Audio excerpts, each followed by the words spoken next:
Welcome to Cantina Vizsla. For the safety of the bartenders and any other patrons, remember to keep all arms, legs, tentacles, or any other extremities you may have to yourself at all times. So come right in, grab a drink, sit back, relax, and enjoy the show. Coming to you from the Panic Room in the crap part of the cantina, I'm Sparrow, and with me, as always, is a man who some say that in 1972, he was part of a crack commando unit that was sent to prison by a military court for a crime he did not commit. All I know is I call him Stan. Okay, I'm old. I'm not that old. Come on now. The rumors have to be true. It might have been another life, but maybe it is what is written, so it must be true. Or maybe they brainwashed me so I wouldn't remember my crimes, and then just set me on a normal path. And one day it'll all come crashing back. Well, I did find it in a Wikipedia post, so who knows? It has to be true, right? Yeah, if it's on Wikipedia, it's for sure true. Exactly. So, we had a crazy week inside and outside the game. So before we get into the game, let's go. How's your week been? Oh man, it feels like 3 weeks since last time we recorded. It's been crazy. Work's nuts. They're restructuring and reorganizing and kind of shuffling up responsibilities. And I feel like, like it's musical chairs. They're passing around all the stuff nobody wants to do, and you just don't want to get stuck with the crappy responsibilities. So I'm duck diving, dipping and dodging, trying to stay important enough to keep getting paid, but not have to do a bunch of crap I don't want to do. So that's happening. There was some sort of sports thing that happened. Were you aware of that? Unfortunately, I watched it and I kind of regret watching it. It was painful to watch. As a Saints fan, we are all just giddy right now. We're just laughing. Yeah, it was a very ugly game, and I'm not a big fan of the NFL going through and telling their referees to not blow a whistle at all, because then it completely negates how teams set up their teams for the whole regular season when you get into the last couple games of the season or just the Super Bowl, when you let cornerbacks and linebackers basically just hang all over all your wide receivers so they can't get open and not throw any penalties. So the game is going to look like that no matter what if you're going to allow that. Yeah, I mean, there's a fine line between letting them play and playing the game. It's a game for a reason. Yeah, they just need to keep it consistent from the beginning of the season all the way to the Super Bowl. You can't just change the rules in the Super Bowl, because then it's not fair for how the teams that were successful all year. I think this just confirms we are truly in the darkest timeline. Yeah. Well, I think I can think of. Yeah, but we both been watching The Punisher. Yes. Which was a lot more exciting than the Super Bowl. Yes, it is a lot more exciting than the Super Bowl, along with just about anything else you could find online compared to the Super Bowl. Because you know what else I watched instead of watching the Super Bowl? What's that? I went down a YouTube rabbit hole of the Marble Olympics. The Marble Olympics. We were talking before the show. I was thinking Marvel. No, Marble. Okay. Marble Olympics. It goes through and the guy sets up courses, and he has high jumps, long jumps, curling. It is absolutely amazing. The guy that goes through has an announcing and everything to this. Teams went down that rabbit hole, and it's so much more exciting than the Super Bowl was. I'll have to check that out. That's one of those things I wish I could just be the best in the world at something stupid. Just absolutely asinine. You don't even have to be good at it. It's literally just setting up a course and then putting a commentating over it. Okay. That's all he's doing. He's going through, setting up courses, doing all this, adding commentating, and creating backstories for all the marbles. It's absolutely amazing. Okay, that does sound pretty cool. I did try this one thing. I attempted to spark joy into my life by watching Tidying Up, which seems to be the whole YouTube craze right now on top of the Fire Festival stuff. So, I like organizing. I like cleaning. I'm in the new year, clean up the house mode. So I watched this show, and I just could not get on board. I'm not folding my clothes and thanking them and all of that. I was going to ask, how does your Black Series figurines and lightsabers tie into Tidying Up? They spark joy. I'm glad you said that, because I'll be playing with it all show. The lightsaber, I mean. Anyway, let me put that away. Yeah. I think everybody's asking to put that away. Yeah, those came in, so I was chasing my cats around the house with them. So lots of fun to be had there. Let's see what else. That's about it for me. We'll talk about the lack of certain commercials a little bit later. What else have you been up to? Yeah, I had a birthday here on Wednesday. I went Happy belated birthday. Thank you. I survived, considering it was also woke up the next morning and it's -5 when I went to work. So coldest day of the year. Yep, my birthday. But I did get one of the large Saturn V Lego sets. Oh, cool. So that was a lot of fun. I went through and built that in way too quick. Never mind. It's Legos. I go through and I'll sit down, and then next thing I know, it's 1 a.m, and I'm like, crap, I have work in the morning. But I really want to finish this next bag and these next steps in this next section. Absolutely horrendous when I get Legos in front of me. There are worse problems to have. Yes, very true. But, so that was really the week. I survived the cold. You really didn't run into a huge issue with it. You had moderately cold weather. It was in the 20s here. I mean, when you're dealing with -40 in certain parts of the country, you can't really complain too much about that. Yeah. But all that led to was completing more stuff in the game. So, yeah. How'd you end up in the game this week? Pretty good. I got my Canderous up to 7 stars. Yep. And that put me over that 4.5 million GP mark. I don't know what that's going to do for me, but my number is slightly bigger than it was last week. That's what she was hoping for. Yep. But yeah, hey, that's a good start, and Canderous is a huge piece to get ready for whatever's coming up. So I agree. Your week looked to be pretty good, though. Yeah, like I said, I was going with those scoundrels, so Mission is now gear 12, and right in time, right after my birthday there, I got Revan to 7 stars. Oh, yeah. And now, I told everybody I was going to hold off on gearing, and I am. He's sitting at gear 9, but I did give him all 3 Zetas. So... Yeah.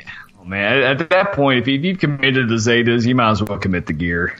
Well, I have all my Zetas on my Scoundrel team, too. Okay. I have my Scoundrel team completely Zetaed out, too. So, Kira has a Zeta, Mission has a Zeta, Zalbar has a Zeta. Oh, wow. L3, I did not put a Zeta on, but Vandor Chewbacca has a Zeta on, so... I think a L3 Zeta for that droid recovery might be handy in the near future. Yes, that might be handy in the near future, but not right now for the team I have her in, so... Yeah, they all need Carbantes, so it's going to be spread out right now until... Actually, not even Carbantes. I have Carbantes. I don't have stun guns. Every single one of them's hung up and need a stun gun, because I'm waiting for Kira, Zalbar, and Revan right now are the 3 characters I'm gearing up. All 3 of them need... I think Zalbar needs 1 stun gun, Revan needs 1... and Kira needs 3. So, yeah, it's going to be a little bit. Yeah, stun guns are just ridiculous. I am, right now, sitting on, get my count right here, 13 full Carbantes, and I have 3 stun guns. I'll take some of those. Jeez. Yeah, it's...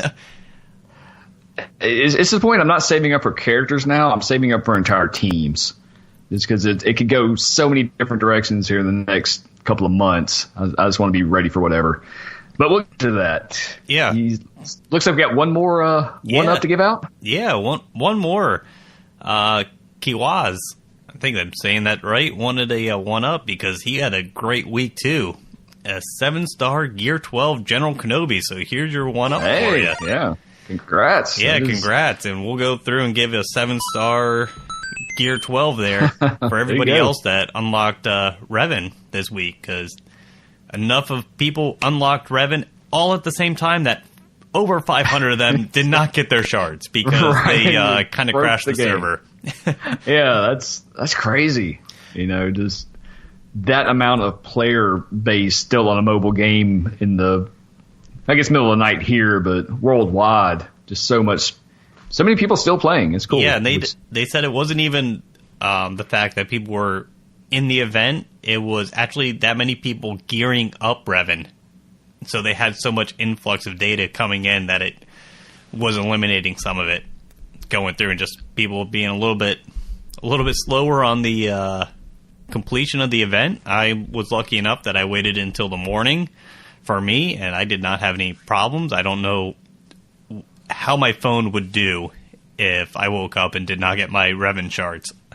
Yeah, that'd be I'd be pretty salty about it, especially that major of a character. And there was a whole bunch of Reddit posts popped up right away, and they addressed it relatively quickly. So I'm glad they were able to get it fixed. Yeah, I mean, as bad as it was, it's a good thing to have for a mobile game. Having a mobile game have that issue where too many people are logging in at one time, it just means the game's actually in a good spot. Yeah, for sure. We had it later in the show, but since we're talking about the Revan event, we're not going to spend a whole lot of time on it. What did you think of the cutscenes or the additional dialogue they added? It wasn't even really additional dialogue. It was just an additional text from that challenge guy. Yeah, it was Plo Koon's cousin. Yeah. I mean, overall, the additional text was helpful to explain what was going on. It did basically repeat what was already in the text that was actually in that level or that section of the event. So it wasn't bad. It did get a little bit of repetitive. Like, all it needed was that additional text and got rid of the old stuff. But I can see where it would definitely be helpful for players that have never experienced Knights of the Old Republic, the original game, or even knew anything about these characters beforehand. Yeah, or just hadn't played it in a while. I thought it was cool. I think anything you can do to make the game a little more cinematic, I'm all for. Mm-hmm. Yeah, definitely. Okay, well, let's, speaking of cinematics, let's talk about Star Wars news. We did not get the trailer we thought we might during the Super Bowl. No, but we got pretty much every other Disney trailer that you expected. Disney had their plate full, and you can also make the argument that you don't need the Super Bowl to get people excited about Star Wars. You can also make the argument maybe you do now, but not when Star Wars is that far in the horizon compared to a lot of the other movies that are coming out here in March, May, June here very shortly. And also I think both sides of the coin, the Last Jedi spectrum, are going to want to see the trailer just to see if it's going to confirm their suspicions that Star Wars is dead and ruined forever, or turned around, or is still great. So I'm kind of curious to whether they're going to take some hints from what Marvel and Endgame and the rest of the Avengers series is doing with their trailers. If they're going to actually basically cut out characters or take out like key elements from scenes, that way it actually doesn't look like what the actual trailer is. So you see a cinematic, you think you know what it is when you hit the movie, but it's actually changed. Because a lot of the Endgame stuff, they're saying, and it does look like there's big gaps missing between characters, like they edited a character out, and same thing they did with the last Avengers movie, where they went through and basically took out Thanos' Infinity Gauntlet, they went through and had Hulk running into a battle when Hulk's not even in there. So I'm wondering if they'll take hints from that cinematic universe and actually carry it over into Star Wars, where, yes, it's going to be, that scene is going to be in the movie, but it's not going to be exactly the way the trailer looked. Well, they did that with Last Jedi, too. If you remember Rey saying she needs somebody to show her place in all of this, and they made it look like she was talking to Kylo. Mm-hmm. Yeah, I like trailers like that. You do get the hint of what's going on within the scene and what's going to happen in the movie, but it's not exactly what it appears to be. Right. So we may get a title of the movie on the earnings call. Disney has one tomorrow, February 5th. But most likely now, we'll probably get the trailer at Celebration, which is 65 days away. Cannot wait. Yeah, that seems like a great place to release the trailer. So that'd be very cool for you and everybody else going there. Yeah, heard that Galactic War Report is going to be up on the podcast stage there, and I got to say I'm a little jealous. So I'm gonna reach out to those guys, see maybe we can link up or get something going. If you're listening, hit me up. I am jealous of them getting to do that on the podcast stage, but at the same time, some of their gearing decisions, I applaud them for having the bravery of actually telling people what they are and aren't gearing sometimes. I'd be afraid if I was up on stage, somebody would ask me to leave. They're like, "Sir, what are you doing here? This is for guests only." I am a guest. No, get out of here. Just go. But speaking of, they have been announcing guests kind of in waves. Once a week, they'll release a batch of people they've confirmed to be at the show. And everybody deserves to be a celebration and have a place and be appreciated and all that. But some of these announcements are pretty funny. Like we've got the guy that played Zet Jukasa, that famous character. Do you know who that is? Nope, no idea. Okay, you remember the youngling that got killed on the? Oh, okay. About the clones at Order 66? I was hoping you were talking about the rebel soldier that was carrying the ice cream maker. No. I hope he's there. I will line up to get his autograph. But he is going to be there. But he's also famous for another reason. His real name is Jet Lucas. Oh, okay. And you can imagine who his dad is. Yeah. So there is that. They did, well, in more serious news, they did confirm that Jonas Watamo, the new Chewbacca, will be there. Probably we talked about this, and I probably screwed the name up anyway. But the tall guy that is from Finland and plays Chewbacca, he will be there. And Ashley Eckstein, Ahsoka, has been confirmed. All right. And the kid that played Boba Fett. Oh, okay. He is no longer a child. He has since aged. But he will be there. He is now full-blown Boba Fett. Right. He is now, grown-up Boba Fett. Let's see. Okay, speaking of other things that we were talking about, trailers that may not seem what they appear to be. If you want to troll somebody for Valentine's Day, Planet Entertainment is offering a deal of a dozen roses for $20. Now, these are the 6-inch Rose action figures from the Black Series that I do like to collect for $20 for 12 of them. Now, I am very tempted to figure out how to send these to Arnold for Valentine's Day. Send him a dozen roses.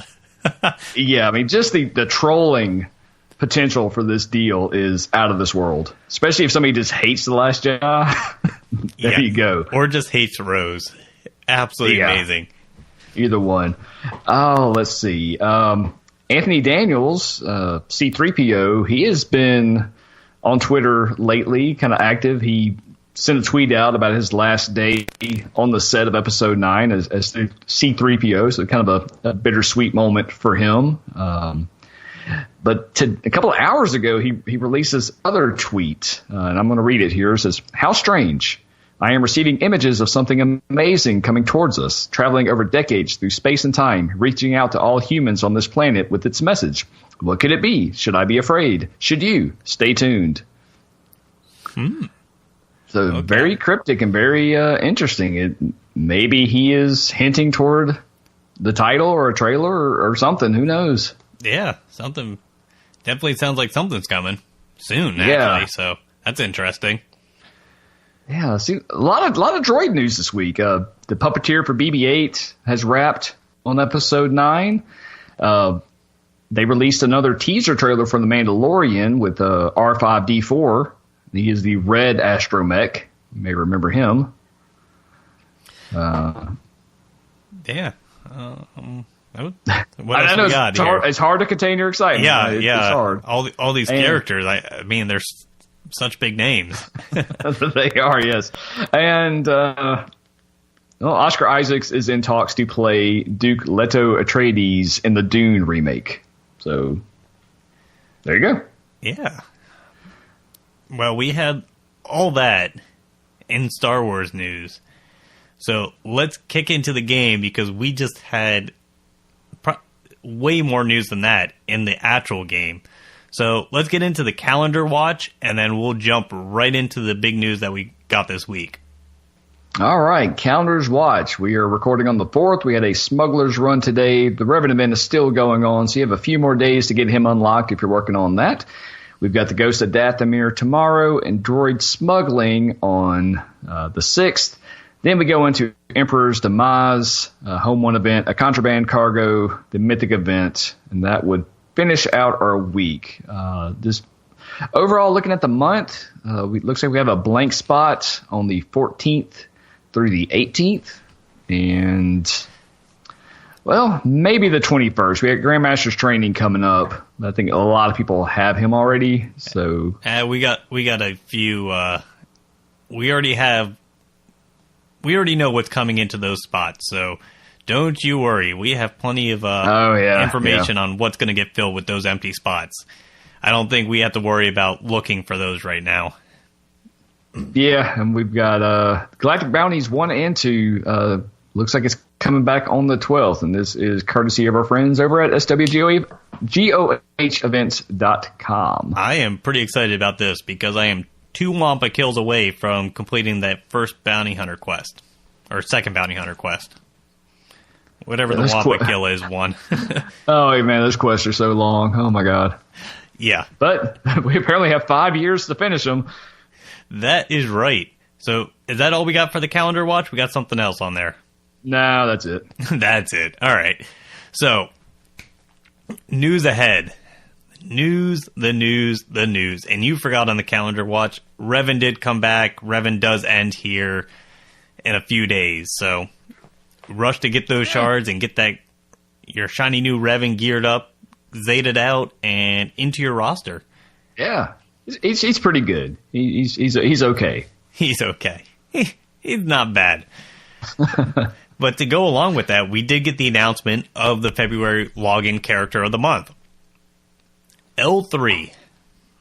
Yeah. Now, we had a whole bunch of speculation of what this could mean, and it got answered for us. So, well, we went through, and people were going through back and forth and asking us questions on what we thought about this, and my initial reaction was going through, well, it kind of leans more towards something with droids, and I was like, maybe it's just HK-47. That would tie into everything that we've been talking about. And I was like, I guess maybe it would lean towards some Grievous and some other droids getting reworks and everything, and it got answered a lot quicker than I thought it would. Yeah. So let's get right into this, because everything gets answered because CG Carey gave us the road ahead. Woohoo! Yes. We need a sounder for this. Yeah, we do. Why not? It's good for now. It's a placeholder. Yeah. But so we got a road ahead, which it's not quite as late as it was last time. It's still about a month late. YouTube was driving me a little bit nuts because every game changer was calling this a different thing by going through saying, oh, this is CG's Q1 road ahead. This is for the next 3 months going in through April. No. This is, CG has mentioned this. Their fourth quarter is January through March. So this is their year end right now. This is the last quarter for their fiscal year. And this will go through, and this road ahead is up through March. So everything that we mention in here will get updated in the game and put into the game by the end of March. So you may be wondering, what did she go through and mention? Well, the first thing she mentioned is that they were kind of going through and writing out a 5-year plan for the game, and that's why it was taking so long, and it was kind of radio silence for the first month of the actual year because they were figuring out this plan. And man, I've got to say, that's pretty impressive. I have a hard time figuring out a 5-minute plan. Much less 5 years. I completely agree. You go through and ask me what I did 5 hours ago, and I will struggle with it. So 5-year plan is absolutely amazing. And we had a couple questions relating to that. So we had DVA Avi went through and asked us a question asking us, so 5-year plan seemed rather optimistic. How do you see them filling the game to keep it fresh? And is that reasonable? A 5-year plan. And then Frost Furious also asked any interesting ideas to keep the game going, which to me kind of, they tie in together on what's reasonable and what could be coming into the game to keep it fresh. Right. And also, if you're in business, you have to have a plan. You can't just wing it, especially when it's some of this magnitude with this much, time it takes to get something into a game, the amount of money and investment it takes, and the fact that EA just likes to murder Star Wars projects at the drop of a dime. You really want to protect yourself. So will this game last the full 5 years? I hope so, but it's not written in stone. But it still is a good question of what the hell are we going to do for the next 5 years? Yeah, I mean, I'm sure a lot of this is kind of broad strokes for them, saying, well, we're going to work on a raid. We're going to work on this game mode. We're going to work on this. I think they're going to be very broad, but why don't you go through? You have quite a bit of a list here at the bottom of series and things that are coming out within the Star Wars universe that are easy tie-ins to the game. Oh, yeah. I mean, you have to imagine they've kind of got a character release schedule tied to the big tentpole releases for Star Wars. You obviously got Episode 9 coming out this year. You've got the Resistance series that is really picking up steam. The last few episodes have been great. The Mandalorian, Cassian series, they're going to want to cross-promote. You've got new trilogies after that. There's still Legends out there. There's still the original trilogy and the prequel trilogies that haven't been mined completely yet. So yeah, there's a lot of stuff out there. The books, the comics, characters. You can do that. You can do that for infinity, really. I mean, there's so much there. The hard part is going to be interesting things to do with all these characters. Well, I did write some of this stuff because, I mean, when you think of broad strokes and you're starting to get up with the characters, and obviously there's power creep, but they have everything set up. We haven't had a level cap in, 2 years now? Yeah. So it's shocking to me. Yeah, it's very easy that they could raise the level cap to 90, and that is a very easy way to rebalance a lot of these characters and rebalance a lot of factions. So that is always a possibility at any point to kind of hit a reset button when the power creep gets too bad that you need to go through and rebalance factions. Gear level is the same way. We've seen that as they add Gear 12, Gear 12 Plus. It is somewhat adding different factions. I honestly think these Gear 12 Pluses Gear is actually allowing CLS and the Rebels to actually become part of the meta right now against Revan and Traya because their speed and damage are increased so much with those added pieces. There's plenty of characters that could be added Zetas. I mean, General Kenobi is a prime example of a character that could very easily... He's a good character right now, fits into a lot of arena teams right now, and doesn't have a Zeta. Just one Zeta can make a big sweeping change within a faction and within his kit and his viability. And we've already seen that with one character being Bastila Shan coming into the game and taking a Jedi faction that was unusable in Arena and completely changing and allowing them to become part of the meta in Arena. So it's really cool to see how they can take one character and completely change up the game like that. They've also set a very good groundwork with Territory Wars and Grand Arena to be tailored to evolve and continuously change. And I honestly think the blueprint is there, like we talked about many times with territory battles, that it could use some reworks to more focus on the combat missions in order to get stars over just pure galactic power of a guild.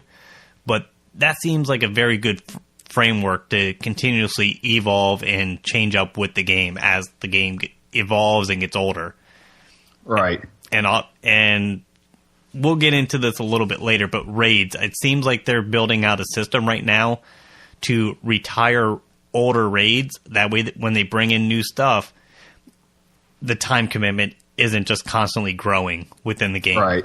Now, I think they're becoming very aware of that and making strides to fix that before adding a whole lot of more time-intensive new modes. Yeah, and that is one of the things that we talked about with when the Sith Raid came out and then when Grand Arena came out.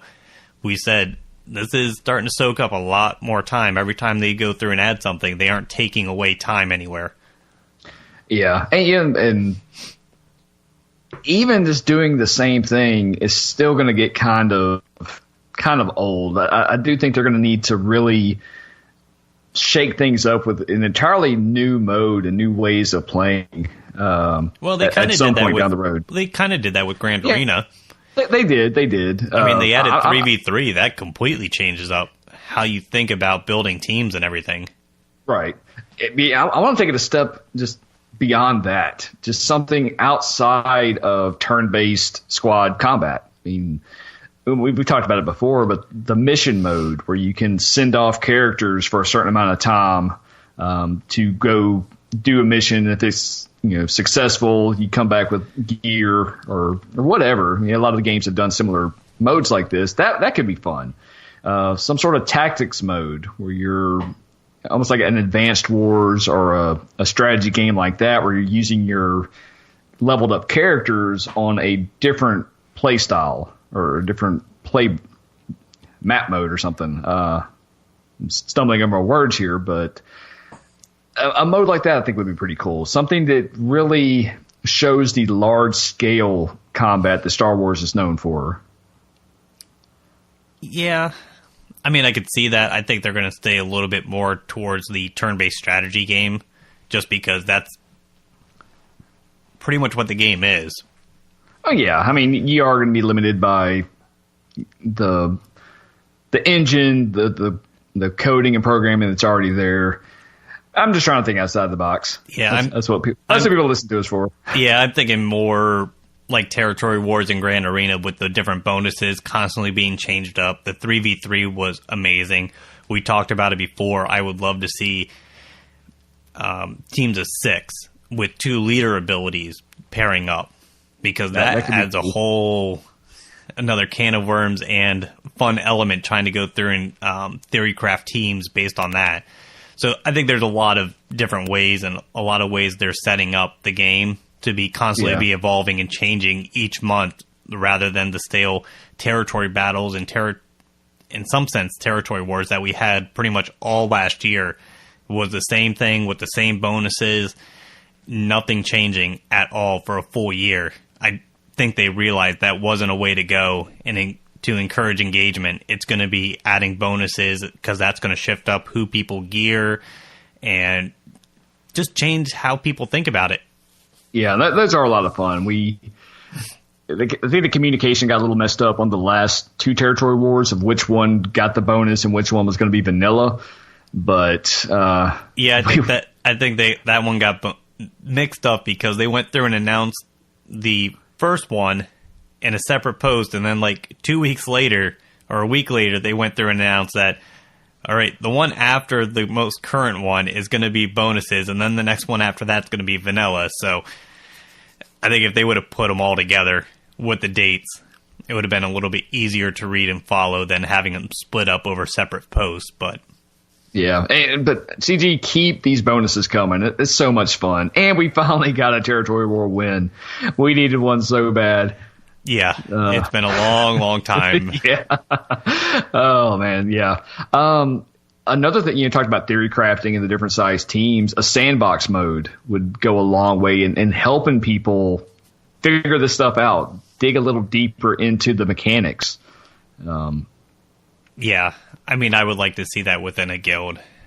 I did hear one other thing that someone said, and I don't like the implications of it, was actually a guild arena. And I was like, no, please no. I just see where this competitiveness gets, and I can see them setting up tournaments where, hey, if you're in the bottom two, it's like relegation. You're kicked out of the guild. I was like, please don't put that in, because I don't even want that as a possibility of guilds doing, and it seems like a very toxic situation within a guild if they set that up. Yeah, I can see that turning ugly. It can be fun, but like everything, if there's possibility to use and abuse, that's where it's going to go. Yeah, Darkest Timeline. I do agree. It does sound fun competing against your guild, but I can see how it could get very ugly very quickly, and people would abuse it. So, yeah. Okay. Yeah, so we talked a lot about what we might see in the game. Let's bring it back to what we are definitely seeing with this next few updates. Yeah, let's get into it. So the next part of the post was all quality of life updates, which I always love these. So the first one was buff hiding / toggling.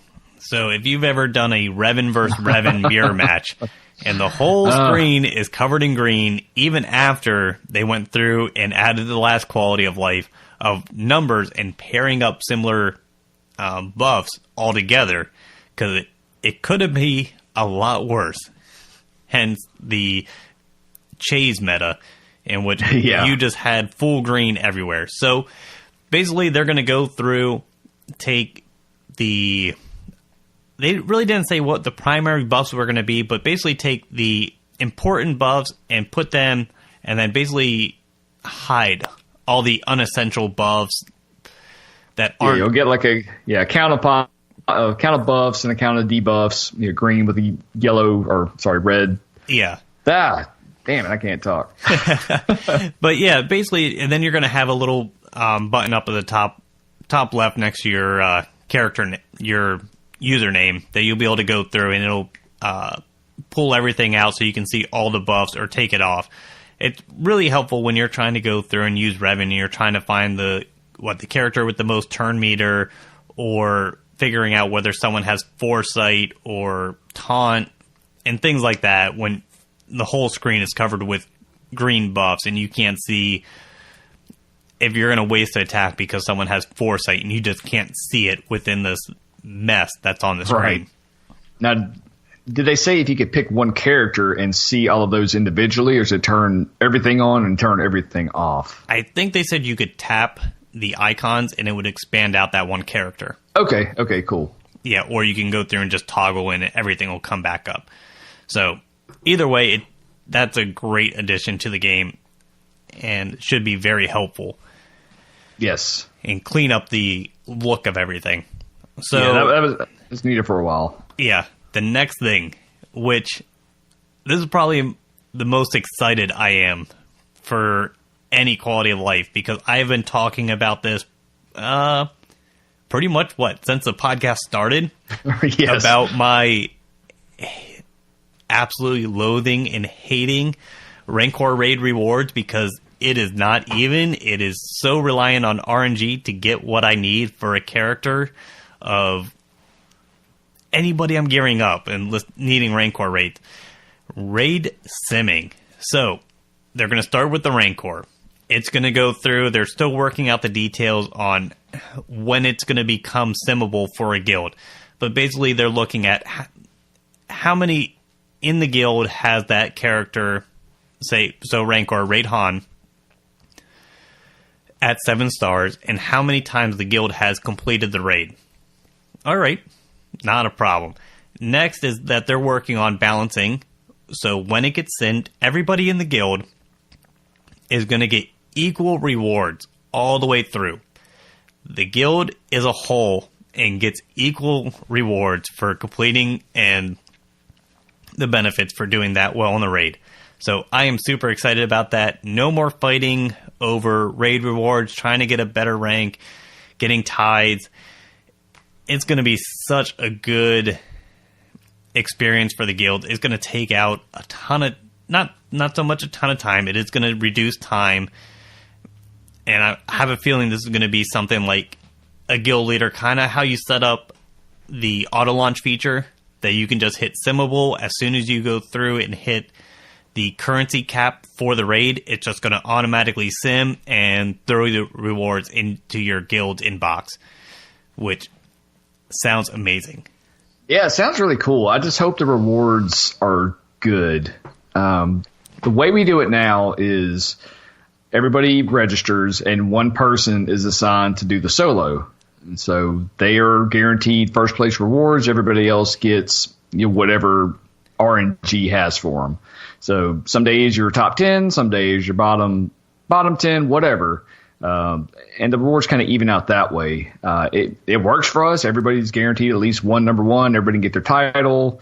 So to me, that's a cool system. If the rewards for this simming means everybody gets like rank 25 rewards, I'd rather keep it the way we're doing it now. I don't think it's going to be like that. I think we're going to end up getting equal or a little bit better rewards, say top 5 rewards, but I think it's going to be less gear and more guild event currency. Or not guild events currency, but guild shop currency. So you can actually purchase the gear that you need rather than relying on RNG. Yeah, that'd be okay too. Yeah, I'd much rather see that because I'll buy the gear I need because that could actually be pieces for Gear 11 to Gear 12 finishers. That could be Carbantes. That could be stun guns. That could be droid collars. So I think that's a lot more flexibility and a lot more of what people are looking for within rewards of a raid that they just is completely simmable to them right now anyways. Yeah, no, I'm hoping this is successful and they can move on to HAT, my least favorite raid. Yeah, I think that one is coming also, although I have a feeling before guilds do that, they will go through and kind of do a system like we've been doing, in which they rotate through. That way everybody can get their icon saying they are the tank tamer and getting first place rewards at least once. Right. So the next thing on their list was basically why they were doing the raid simming, which we kind of got into a little bit earlier, that they finally started listening to us or figuring out ways to address our concerns about the game, was that they acknowledged that every time they add something to the game, it's just adding more and more time commitment, and that they need to really work on balancing that out. When they add something, they need to go through and figure out how to make something simmable when you actually get to that point further in the game. So I'm glad that they're acknowledging that is an issue and that they're coming up with ways to alleviate that. Yeah, another thing they added, and this I guess saves you a little bit of time, but they added the squad manager update to the character screen. They took out that buy data card button that nobody ever used and gave us a useful button. Now, this isn't the only updated for the squad manager. So no. That little part is amazing to begin with. The second part is when you go through and add characters to your actual squad. On the top left-hand corner is actually going to be the gear level that your characters are at, which is amazing. It's a little thing like you go through and you're like, oh man, what is this character? Do I have them geared up high enough for this team? And it'll actually go through and indicate that now. Also, when you create a tab, you can toggle the loadout to go through if a character is in a squad to not have them appear in your roster on the left-hand side. So you can actually now fully flesh out Territory Wars or Grand Arena attack and defensive squads and not double up characters and not realize it when you're building teams.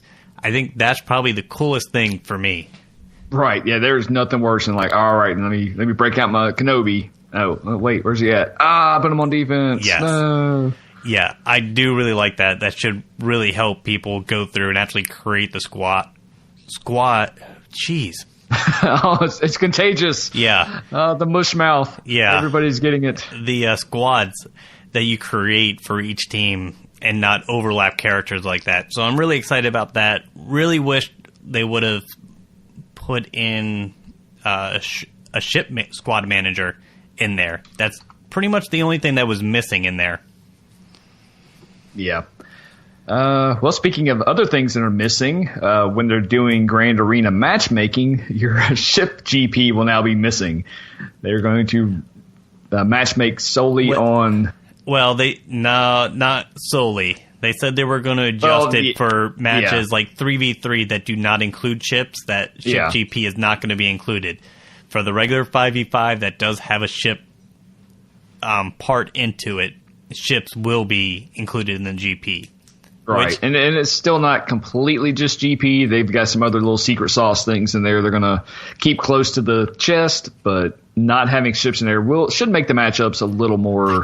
I can already tell you what that was. I mean, just looking at the matchups, it's whether you had Revan or not, whether you had Traya or not, yeah, whether you had, I'm sure, some sort of arena matchups, because they go through and they seem pretty well balanced on how many, based on where you're placed in your arena, that you end up going. So, yeah, they have a few other tricks up there, that's for sure.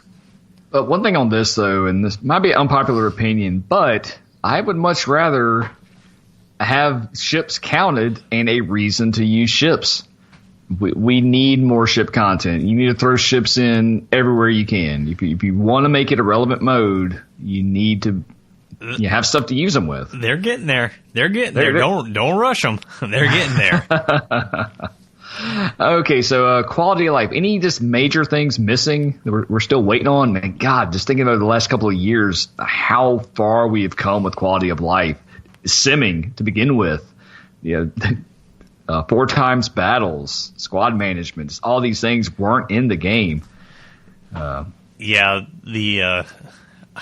4 times speed is kind of weird because it's really not 4 times speed anymore. The 2x speed is actually still slower than the original speed. So it's really only like double speed compared to what the game originally was. The simming options, the simming of challenges, the quest, and trying to think what else. I mean, they've done a lot of great work within the quality of life updates that they have done. So I mean, going forward, there's still some things I'd like to see. Gear inventory, I think, is a big one that they could still address somewhere. You mentioned simming options, having the assault battles simmable. A faster sim speed would be cool on some of those that you still can't sim. I'd like to see a performance mode or graphics mode. Phones are becoming a lot more powerful these days, and a lot of people do play on PC, and some of the 60 frames a second footage that's out there looks incredible. And I'd like for the normal user to have access to that, even if it eats your batteries up. Have it. That one's I think is a very good possibility because that is fleshed out in their test accounts, because we saw footage of that. Yeah. When they released characters and everything seemed so smooth, and they said it was a test account that was running at 60 frames per second. So that one's a very good possibility later down the line as technology advances and phones update. Yes, that'd be cool. Even a new title screen, just a fresh coat of paint would really liven things up. New quests, new achievements, those are always fun. More stuff to chase. Probably a lot more complicated, and I don't think we'll ever see it, but an API, being able to go into different apps or go into your computer and go into squad management in a more user-friendly mode. Yeah, basically they don't have to worry about fleshing that system out, just give access to people to be able to flesh out the system themselves. So yeah, that would be very cool. But yeah, I think the quests and achievements are something that they are very aware of, and we will be seeing.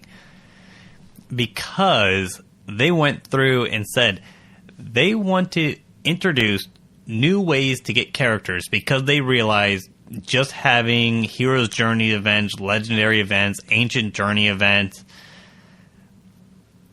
and marquee events. Marquee events, and really only other way was raids. It was very limited. They said they weren't going to do the shops anymore, which really comes down to a marquee character into shops, which isn't the same. That they want to mix it up because, and they use the example of Vader. Vader was an achievement-based character to start off the game, and Vader's just everywhere. You can get Vader very easily now. And they want to go through and do a little bit more exclusivity to some characters. They want to do different game modes and just mix it up on how you get characters. So the first one that they said they're going to mix it up with is the Emperor's Shuttle. And they are calling this a Galactic Chase. And this starts, they actually even announced it, February 8th it's going to start. And basically what they're doing is they're allowing, just like we did with Old Republic characters, who else did this? I think it was Bounty Hunters did this. You're going to get bonus drops of the character based on what game mode it's actually in for that week or that month. And it's going to start off in ships mode, and every time you go through and use energy, it's going to do a certain percentage of getting a shard for that character. So it's 4% chance drop rate per energy spent. So if you do a 8 energy node, that's that 32%. If you do a 20 energy node, you have an 80% chance to get 1 shard of this character. So I think that's a very cool way to kind of mix it up, and you're already farming that character. It's just going to be dependent on whether you want to buy refreshes based on where that character is currently for that week or month. Right, and they are starting off on fleet battles. Yes. So, man, I gotta save some of my Sith Trooper or Sith Fighter attempts. Try to get some bonus shards here. So this is pretty cool. I like this idea. It encourages people to maybe spend a little more in different areas that may not have as much cool stuff to farm. But if you're farming something anyway, you're getting a chance to get a little bonus. So that's cool. I like it. It could also just be tempting people to go after and actually refresh those nodes. Because then technically you're double farming characters. Like if you're going through and farming, I'm farming young Lando shards and Lando's Millennium Falcon. So with the Emperor Shuttle in there, I'm getting 3 for 1 on that one node. So yeah, that's kind of a great reason that you might refresh and actually keep going with that. Yeah, I am very interested to see this kit. Yeah, just the state that ships are in right now. It's going to be interesting. And based on that, I mean, Drayton asked the question, assuming Emperor's Shuttle is a 4-star unlock, do you think it will be worth going after? How many refreshes do you think it'll need to get the shards required for an unlock? I'm assuming that's going to be... Actually, I don't even know. It might just be say it's a 3-star unlock. It could very well be. Could be an 80-star unlock, or an 80 shard unlock. So 5 stars. Now, I can see it being a little bit higher of an unlock since you're basically giving this. Kind of goes back to the kit. If it's a useless kit, I think it'll be a lower unlock, and they're just giving it away because they can't think of anything better to do with it. If it's a very strong ship, then I could definitely see it being a higher unlock and be more of an achievement type. I could also see having it unlock at low stars and having it be an okay ship but very squishy, and that you need those shards to get the survivability up of that ship. So you're kind of rushing to get that star count up to actually make that ship more usable. Yeah. Well, speaking of that, who do you think the pilot's going to be?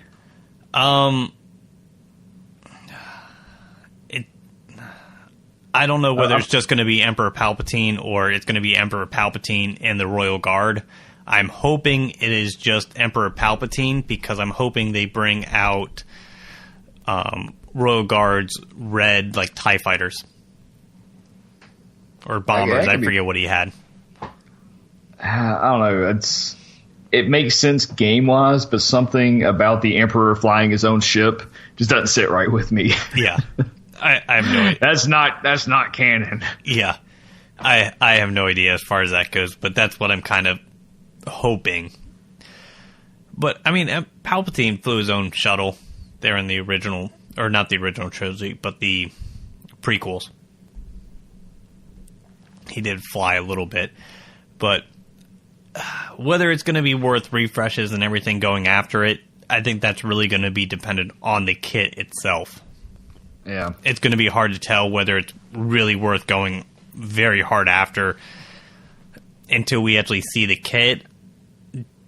I can see this being very easily the other counter to the Millennium Falcon, the kind of how we have had the arena set up in regular arena with Revan and Traya and CLS and having a little bit more of a balance. I could see this Emperor shuttle actually creating the Empire meta and actually making those Empire ships and, say, Tarkin's command ship or capital ship work very well against the Rebels and having that parity within the ship meta.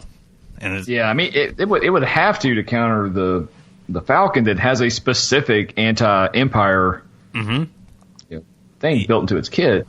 Yeah, so I'm interested to see that, and as we've seen, one ship can make a huge impact on Ship Arena right now that the Millennium Falcon did. So the other thing that they mentioned was mixing up these characters. So I was thinking achievement characters. They said like Hoda or Wampa into the Guild event store. So adding a character like that, is it worth saving up Guild event currency and tokens to 7-star them right away? I can't afford to do that. I need the gear so bad. That is not happening for me. I'm not going to hoard that much currency for whenever they get there. I'm going to try. I think I'm going to try because I did the math and it's like 89,000 to get a character to 7 stars. And so starting now, it's going to take 5 years. So my audacious 5-year plan is going to be it's not that long, especially when we're getting 45 and 47 stars, very close to 48 stars in dark side territory battles. It's not going to take that long to get that currency built up. That's why I'm not worried about it. I'm going to concentrate on my gear that I need. The other place that came to my mind was actually the quest. We do have the Jedi quest in there. We have the Sith quest in there. We have the Bounty Hunter quest in there. They are very hard to complete. Yeah, they're so the current quests are so they take way too long. I mean, getting the 500 kills with a certain character, the Bounty Hunter contracts, filling those, the 50 Wampa kills. Oh yeah, I mean, just tying a character to that would just be cruel and unusual punishment. Well, I think it would be nice because it would allow people to really go very hard after these quests, and people will. You could still go through and add it in afterwards because I know people are completing like the Sith and the Bounty Hunter ones every once in a while, and you see that on Reddit. Well, but they could be rewarded for that. It's just like having a character geared up at Gear 12 when it gets reworked or you have something completed. So, well, the problem is it's not fun. These quest steps are not fun. It's fighting galactic and grinding a hard node is fun. No, it's not. But if you want a character, say they put a reward character out there, and you have to complete the Sith quest where you're fighting with Dooku 12 galactic war battles every day just to grind up this stupid quest step, that's miserable. I'd rather have characters tied to new quests. Like these Grand Arena quests have been pretty good. They're reasonable. They're asking you to do things a little outside the box, but you can get it done if you try. I don't think it's going to be that easy. I think it's going to be more. No, it can be somewhere in the middle. It's going to be much more drawn out and actually make it seem like an actual achievement for actually completing the quest. But I mean, that is a very good spot that they could put it. And based on the Bounty Hunter quest, in how long people are taking to complete them, it seems plausible that completing that does seem like having a 7-star character at the very end does seem like a viable reward that you would want at the end of that. Yeah, I mean, I'd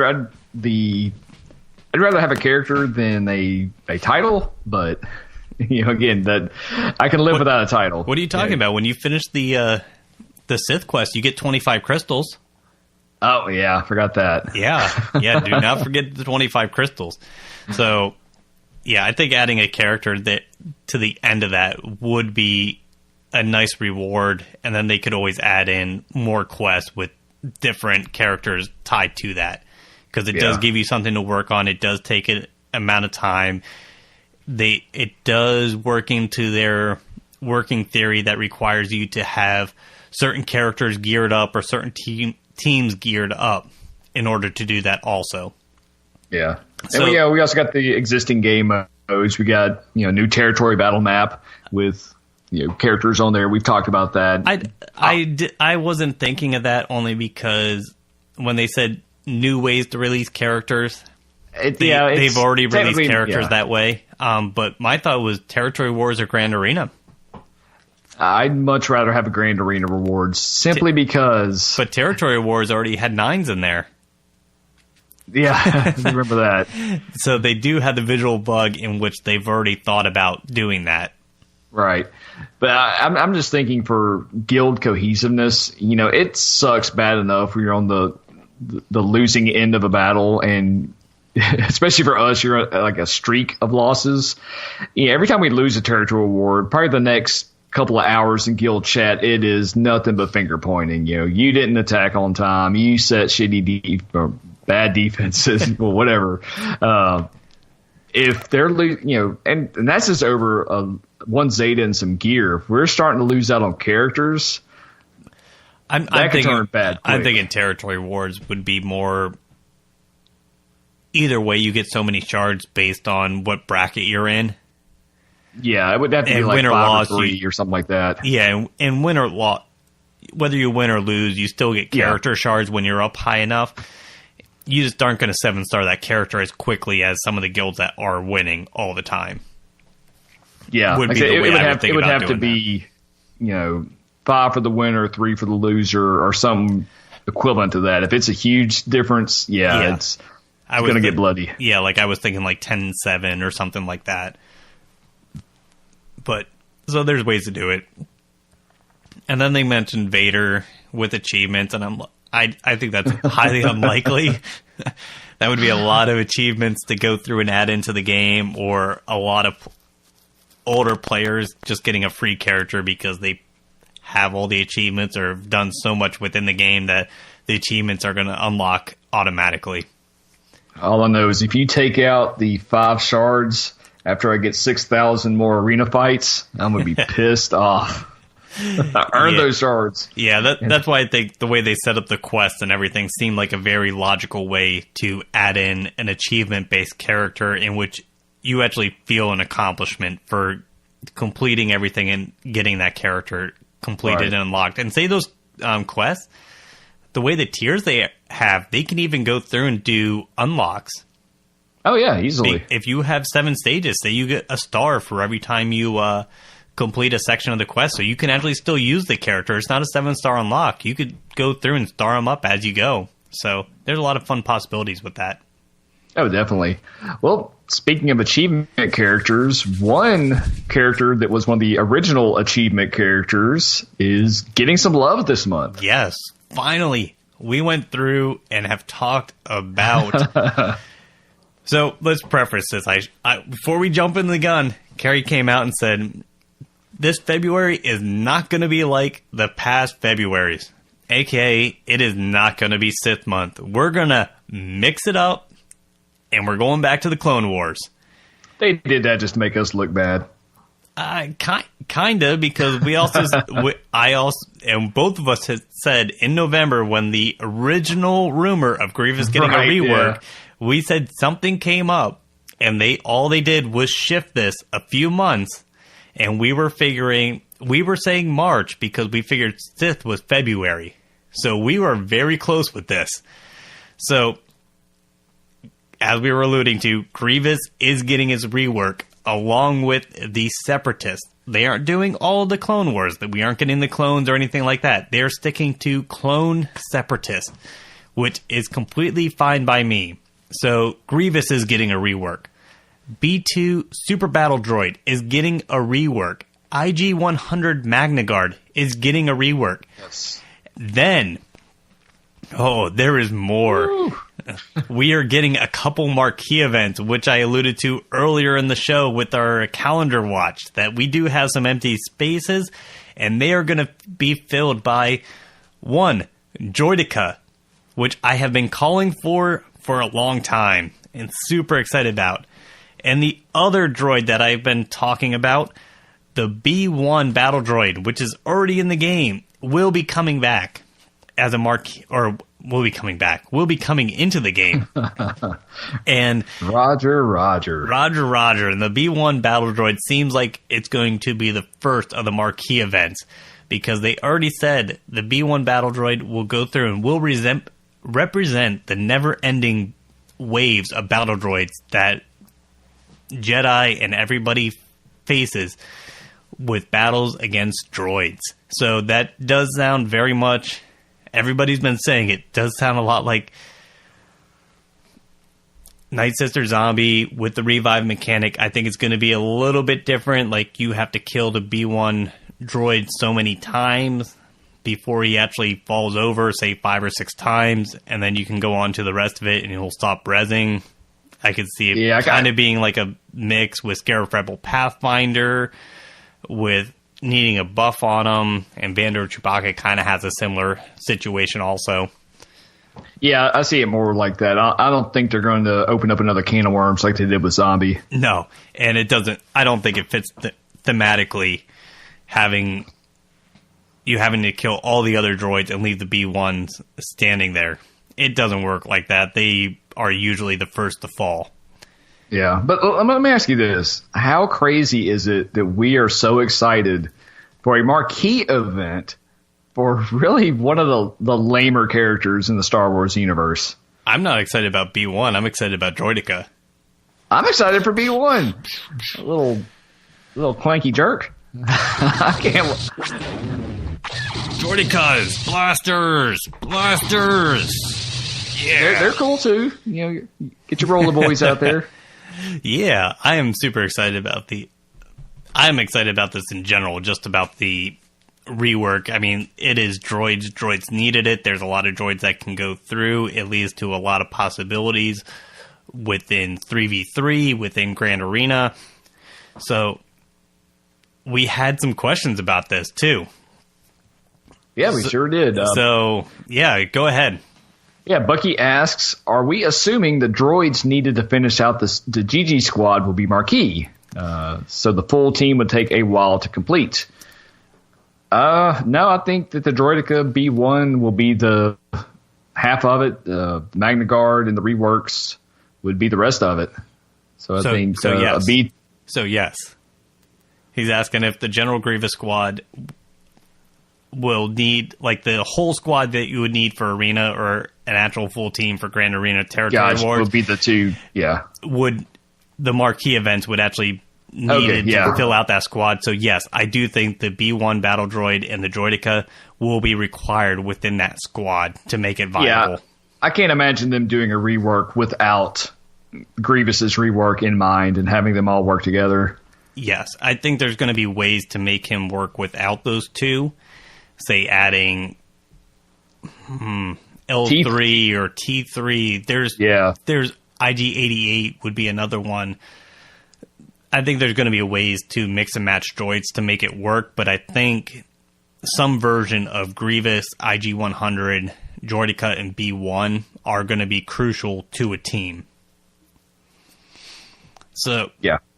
Another question we had was Brendo went through and asked, are the droids in General Grievous just a resource drain before an actual meta shift, aka Malik or Revan coming in here at the end of the month? Yeah, that's the big question, and SourceUp kind of asked that, or it's still on people's mind. We've been ranting and raving about a Darth Revan event for a few months now, and I still think it's coming, and I think Brendo might be on to something. Also, welcome to the guild, Brendo. Yeah. We talked before the show, and I kind of think that one team is going to end up being more PvP focused and the other one will be PvE focused. But I mean, the way they've been balancing teams out lately, they've done a really good job. I could actually see it being a rock, paper, scissors situation with all three of them. Yeah. My thought is kind of going through it.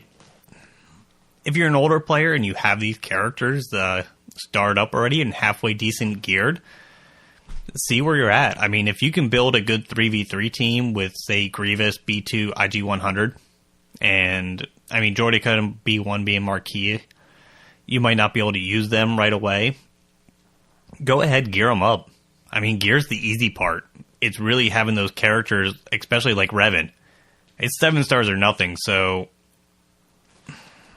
if you don't have them at 7 stars, you can't gear them up, you can't use them, so why hoard the gear? Where you can go through and gear these guys up, have some fun with them. Yeah, and plus, one of two things are going to happen. Droids are going to come out and shift the meta and be able to beat Revan. And if that's the case, then you shift there and go for it. If, Darth Revan comes out and is able to beat the droids, you pretty much already have a team that can probably counter that meta, and you just switch back to them. And now you have two teams that you can use on other modes versus just one. If that made any sense. And I mean, basically all you have to wait is a couple weeks. If you wait 2 to 3 weeks, you're going to find out very quickly on where you need to put your gear resources with that. But I don't. Yes, this is going to be some sort of a resource drain before the meta shift, because CG does know a lot of people like Grievous. There's a large faction that likes the droids in general, that they're expecting people to go through and buy these marquee packs and actually buy gear and everything and gear up this team, because it is so long in coming, is the only way I can put it, that they're expecting people to actually go through and do a little bit more of a crystal drain because they want these characters and want to use this team, and then come out with something after that. If you're just looking at gear, I wouldn't worry about it. I would go through and gear these guys up if they actually do look really good. And I think they will. I don't think they're going to go through the trouble of reworking a beloved character and making them crap. Yeah. But hey, you never know. Kind of brings us to the next question from Hamish is, which scenario would you prefer? New Separatist Marquee attacker characters taking over the arena meta, or new Separatist characters being good but not arena good, and then the Revan meta continuing? I see where he's going here, because I think he's alluding to that he's kind of over the Revan meta. But I am reaping the benefits of the Revan meta. I am finishing usually top 1 in arena these days. So if it wants to keep on going, that is fine with me. Is it getting boring? Absolutely. Especially now with even more Revan teams. Every match is a mirror match. There's not even any, change in the arena. So I would welcome a meta change too, at my own expense. Yeah, I wouldn't mind if the new marquee attacking characters take over the meta. I don't think they'll take over the meta, because I think it's going to be you're going to have them start up. It's not going to be like Darkside Bastila that you can run at 3 or 4 stars to go through and actually dominate an arena. I think it wouldn't be a bad idea for those whales and the guys paying for characters, if they bought B1 and Droideka, to have that benefit to go through. It wouldn't destroy me. I wouldn't be opposed to that. I could see where that would be a good place for the game and wouldn't be opposed to that. I'm just hoping, I don't think Separatist is something separate for me. I think I'm just looking at this as droids. These new droids coming into the game and being reworked, I'm just hoping they're a good faction and usable. I want them to be like Night Sisters. I want them to be like Bounty Hunters, where they're just a fun team to have. Scoundrels. Fun team to use in Grand Arena, Territory Wars. I could care less whether they're useful in actual arena. I just like using them everywhere else. Yeah, and I still have that inkling in the back of my mind that they will be needed for a territory battles map. Like either in a certain zone or certain battles, certain missions would probably require these characters. Yes. Then we had one final thing to round out this quality of life update. You hear that, meat bags. I will be back. Oh, yeah, man. Sounds familiar. That is HK47. That is so HK47, which is leading to everybody saying, is this a distraction before Darth Revan or Malak? What is going on with this?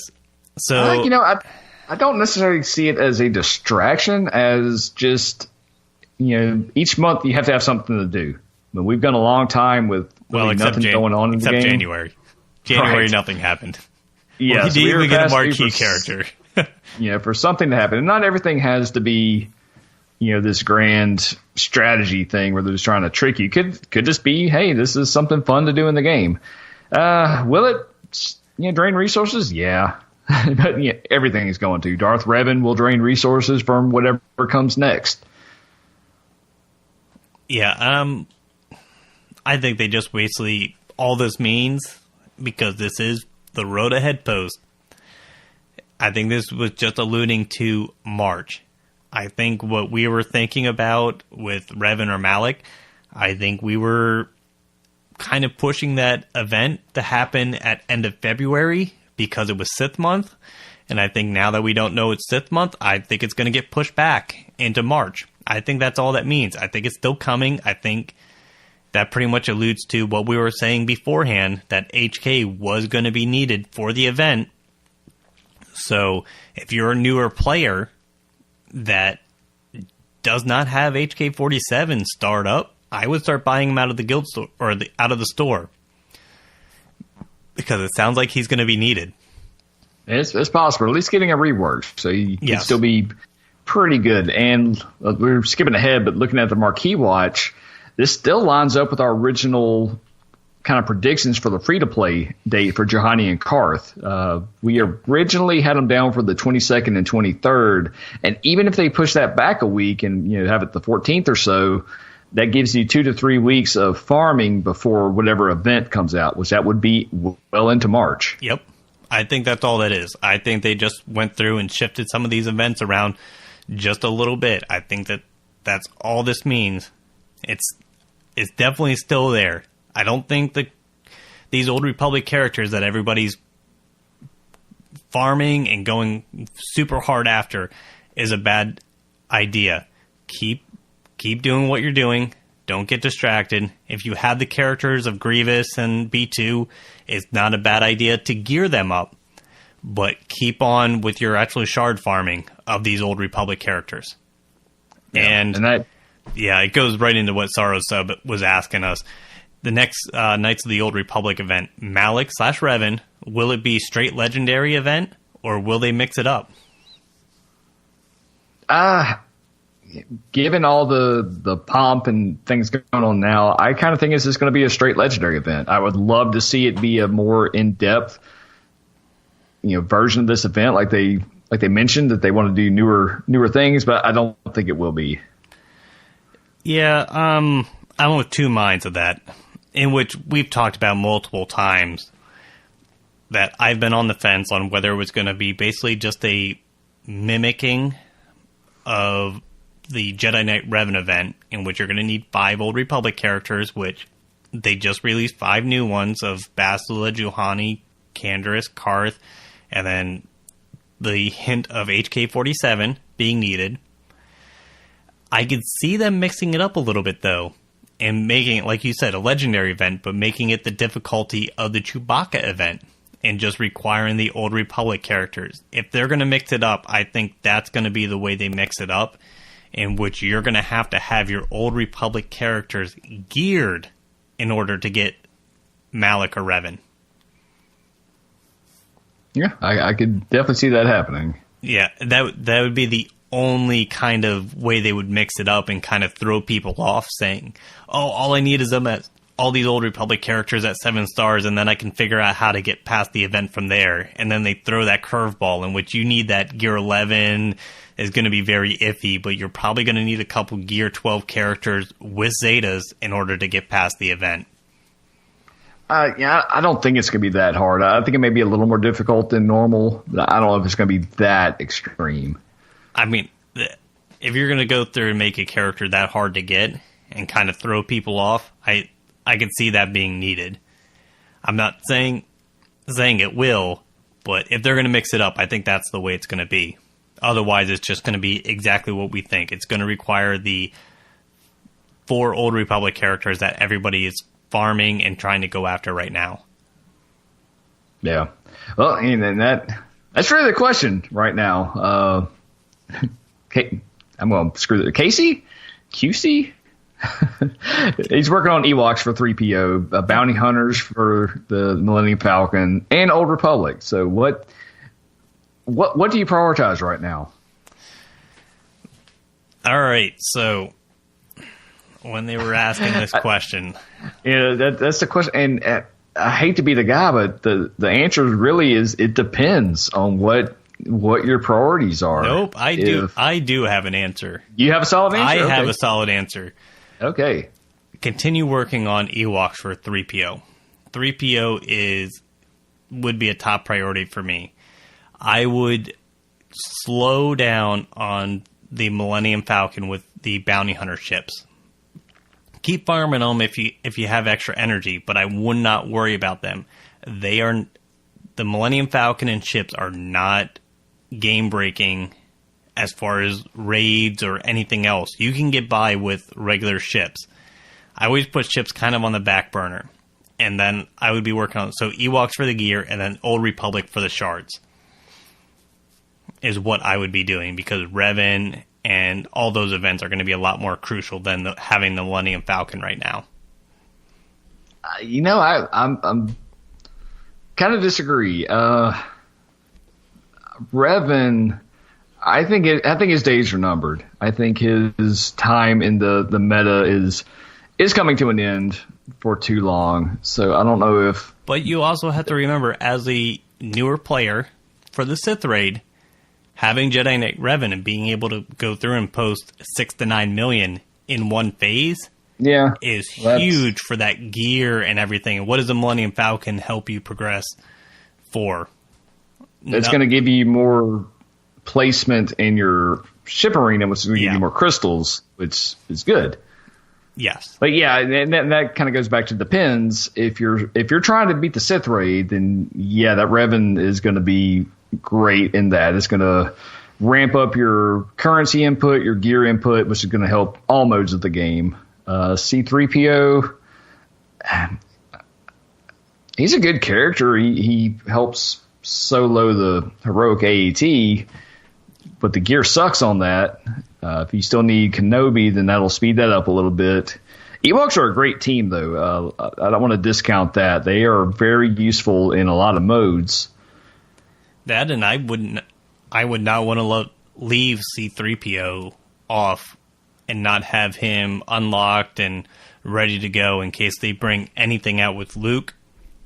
C-3PO is going to be needed, so you want to have that character sitting there ready to go in case, or I shouldn't even say in case, when that happens.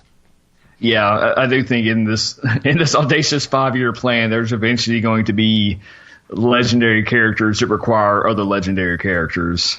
Yes. The legendary character pyramid. Yep. So, I mean, that's the way I would go with that.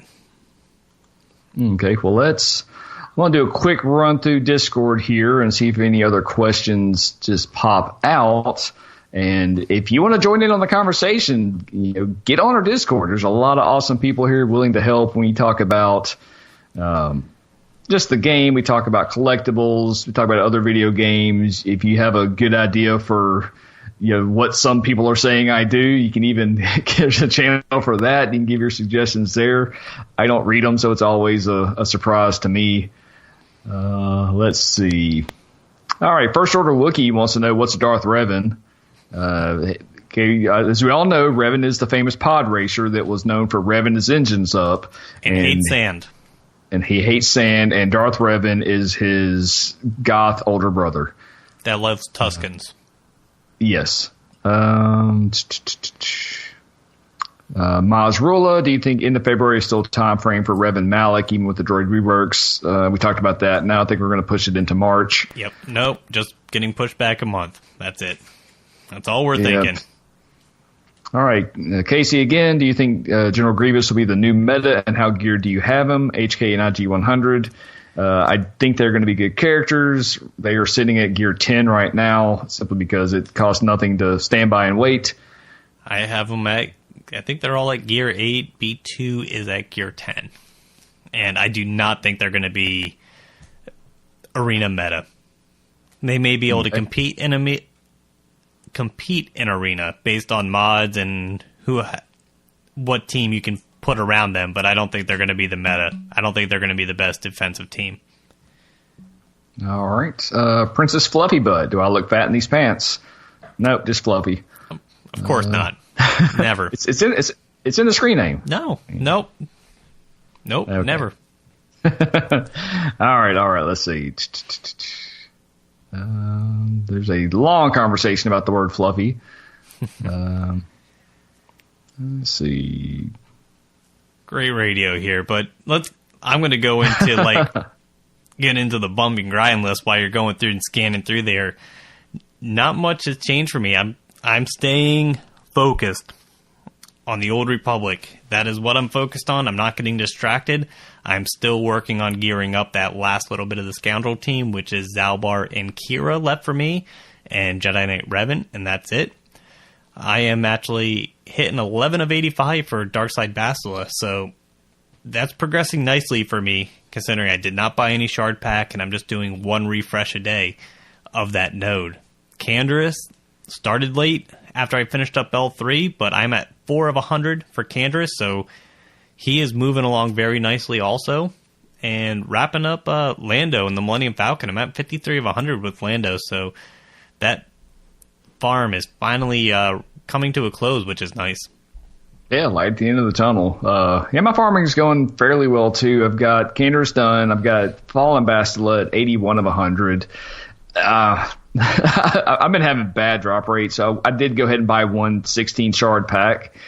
So dipped a little bit into my Crystal Horde, but I'm trying to get that one done. Django sitting at 83 of 85. B-28's at 21 of 65. I'm still sneaking suspicion Sith ships are going to be useful somewhere, especially with Emperor ship coming out. Sith Fighter 72 of 100, so it's getting close to. Then I want to focus on whatever they release next, and Annie's Fighter. He's at 2 of 65. Yeah, your Crystal Horde is nothing compared to one of the guys in my arena shard. Oh yeah, he was going through and posted a screenshot of his what he was working on, and everybody in my arena shard was like, "Wait a second, that can't be right. How many crystals do you have?" He's, "Oh, I have a horde of 129,000." I'm like, "Oh, yeah, you don't have to worry about much right there. Anything that pops up, you're on it." Yeah, definitely. We had a few more comments in Discord. Sev, he had to bring it up, but where is Biggs Darklighter's portrait? We need that crucial element in the game. As soon as Scout Trooper gets into the game. Yes. Brendo brought that up. He believes they're waiting for him to release that with the launch of Land Vehicle Combat. You shut your mouth. We talked about modes in the game and all that. We do not need another vehicle-based mode in this game. Let them figure ships out first. But how else am I going to get an AT-AT or ATST? What units would we have? There's maybe 10 ground vehicles. Well, I have the commanders of it. I have Colonel Stark to command my AT-AT. What more could you want? who are they going to fight? What ground vehicles did the rebels have? I'm going to take out a squad arena with them. I don't care what I take out with them. Just it's like an old Monty Python skit. A big foot just smushes a whole other team. It's going to be like the end of the Last Jedi. I'm just going to sit there and blast people with my AT-AT. That'd be pretty cool. Let's see. First Order Wookiee asked a question of me, which you shouldn't. I'm a brain person. How about that? You shouldn't. I think they're just starting to cause issues here. Right. I think they're just starting to start stuff. So let's wrap this up and get on out of here. No, we owe it to our listeners to give them the concrete answers that Monopolawala demands. So Drew wants to know what tunes or squads we love to use for not meta. Clones, they're cool. They need some love. You got one off the top of your head? That I want them to redo, or one I like using? Just tunes that are fun but aren't the meta. I like using bounty hunters. I like the whole bunch of different ways you can mix up their leadership abilities, whether it's using a Zam lead or Boba, Jango. I mean, there's just so much flexibility with those teams. It's really fun to use. Right. Okay, the final question comes from Zara, and he's just been sitting at the corner of the cantina, stirring up trouble, trying to start fights. He wants to know what annoys you the most, or what annoys me the most about Sparrow, and the same for him about me. Well, if I had to pick one thing, it is just how thoughtful and smart Sparrow is all the time. It's just so annoying. I you know what's so annoying is that Stan can make trees run away. I mean, everybody that knows allergies and have to clean trees and go outside, I mean, having the ability to yell at a tree and have it run away, so annoying. Just pick up roots and go. That's right. Yep. All right. Well, we're gonna go to couples counseling and try to get over this fight we had in front of all of you. We apologize. Yeah, it's all right. It's all your fault too. All right, Zara. You see what you've done. Causing issues like that. Jeez. Okay, well, let's wrap up this long show and get on out of here. Yeah, that's right. Let's wrap it up. Let's get this housekeeping done. I will smash this light out and get on out of here. All right. Yeah, y'all know the deal. Like and review us. Even if it's copy and paste review of some pants from some other site, just leave us a 5-star somewhere. If you want to email us, cantinavizsla@gmail.com. Find us on Discord, link to the servers in the show notes. Find us on thealliancegaming.com with all the other awesome content creators there. And last but not least, patreon.com/cantinavizsla. Tip jar is out. If any of this stuff is useful, if you feel like donating, we would definitely appreciate your support. And that's it. Yeah. So until next time, guys. Later. As you are exiting the cantina, we would like to say thanks for stopping by, and we hope to see you out on the holo table soon.